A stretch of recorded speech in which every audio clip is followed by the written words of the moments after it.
Praise the Lord. கர்த்தரும் இரட்சகருமாகிய இயேசு கிறிஸ்துவின் நாமத்தில் உங்கள் யாவருக்கும் என் அன்பின் வாழ்த்துக்கள். பிரியமானவர்களே, ஒரு அருமையான பாடலை கேட்டோம். என் வாழ்க்கையை மிகவும் அசைத்து ஒரு பாடல். இயேசு கிறிஸ்து தன்னுடைய அன்பு பிள்ளைகளை பார்த்து கேட்கிறது, உனக்காக நான் மரித்தேன், எனக்காக நீ என்ன செய்தாய்?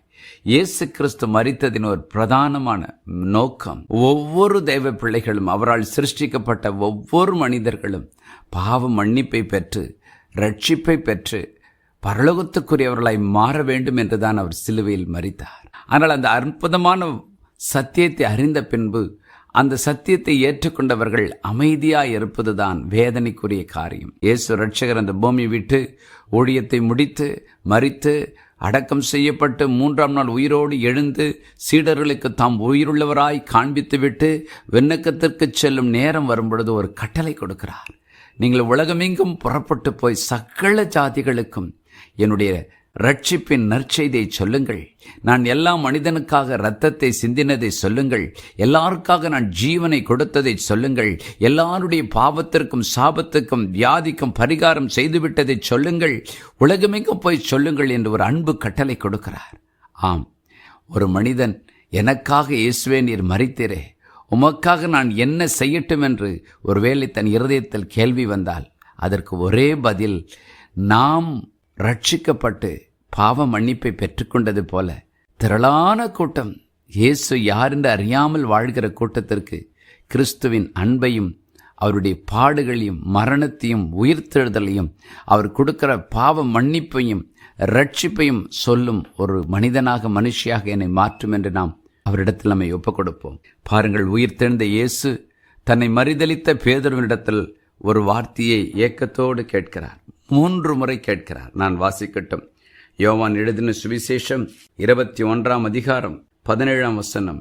3ஆம் தரம் அவர் அவனை நோக்கி, யோனாவின் குமாரனாகிய சீமோனே, நீ என்னை நேசிக்கிறாயா என்றார். என்னை நேசிக்கிறாயா என்று அவர் 3ஆம் தரம் தன்னை கேட்டபடியினால் பேதுரு துக்கப்பட்டு, ஆண்டவரே, நீர் எல்லாவற்றையும் அறிந்திருக்கிறீர், நான் உம்மை நேசிக்கிறேன் என்பதை நீர் அறிவீர் என்றான். இயேசு என் ஆடுகளை மேய்ப்பாயாக என்றார். John 21:17. He said to him the third time, Simon, son of Jonah, do you love me? Peter was grieved because he said to him the third time, do you love me? And he said to him, Lord, you know all things, you know that I love you. Jesus said to him, feed my sheep. ஆம் பிரியமானவர்களே, பேதுருவினிடத்தில் கேட்கிறார், என்னை நேசிக்கிறாயா? அந்த கேள்வியிலிருந்து ஒரு பதில் வருகிறது. நீ என்னை மறுதலித்தாய், நான் உன்னை மனதார மன்னித்து விட்டேன், நீ என்னை நேசிக்கிறாயா என்று கேட்கும்போது அவன் 3 முறையும் கண்ணீரோடு தன்னுடைய நேசத்தை வெளிப்படுத்துகிறான். அவனுக்கு ஒரு பொறுப்பை கொடுக்கிறார். நீ என்னை நேசிக்கிறதை என் ஆடுகளை மேய்க்கும் போது நான் புரிந்து கொள்வேன் என்ற அர்த்தத்தில் என் ஆடுகளை மேய்ப்பாயாக என்று சொல்கிறார். எத்தனை கஷ்டமான சூழ்நிலை வந்தாலும் என்னுடைய திருச்சபையை நடத்தும் ஒரு பொறுப்பை நான் உன் கரங்களில் கொடுக்கிறேன் என்று சொல்கிறார். இன்றைக்கு கூட பேதுருவுக்கு ஒரு பொறுப்பை கொடுத்தார். நம் ஒவ்வொருவருக்கும் ஒரு பொறுப்பை கொடுத்திருக்கிறார். உனக்காக நான் மரித்தேனே, எனக்காய் நீ இதை செய்வாயா என்று ஒவ்வொருவருக்கும் அதில் ஒரு பிரதானமான கட்டளை, நம்மை போல வாழ்கிற நம்முடைய சகோதர சகோதரிகளுக்கு கிறிஸ்துவின் அன்பை சொல்வதும், அவர்களை இடுக்கணான பாதையிலிருந்து தூக்கி விடுவதும், அவர்கள் பாவ மன்னிப்பையும் சமாதானத்தை பெற்றுக்கொள்ளவும், அவர்கள் விலையேற பெற்ற ரட்சிப்பை பெற்றுக்கொண்டு விண்ணக்கத்துக்குரியவர்களாய் மாறும்படி நாம் அவர்களுக்கு அவருடைய கடவுளுடைய வார்த்தை சொல்ல நம்மை ஒப்பு கொடுப்போமா? ஜெபம் பண்ணுவோம். பரலோக பிதாவே, என்னோடு இணைந்து ஜெபிக்கிற ஒவ்வொருடைய இருதயத்திலும் இந்த கேள்வி வரட்டும். என்னை நேசிக்கிறாயா என்று உம்முடைத்திருந்து புறப்படுகிற ஒரு சத்தம் வரட்டும் ராஜா.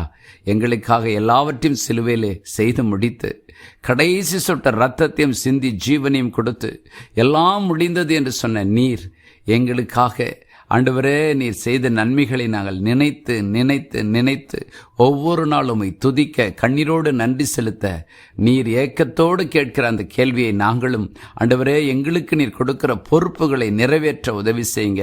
வலது கைக்கும் இடது கைக்கும் வித்தியாசம் தெரியாத திரள் ஜனங்கள் இருக்கிற இந்த பூமியில் உம்முடைய அன்பின் செய்தியை, உம்முடைய பாவ மன்னிப்பின் செய்தியை நாங்களும் சொல்ல எங்களுக்கு கிருபை தாரும், பலன் தாரும். எங்கள் ஒவ்வொருவருக்கும் நீர் கொடுத்த கடமையை நிறைவேற்ற எங்களை ஒப்புக் கொடுக்கிறோம். இயேசுவின் நாமத்தில் பிதாவே, ஆமென்.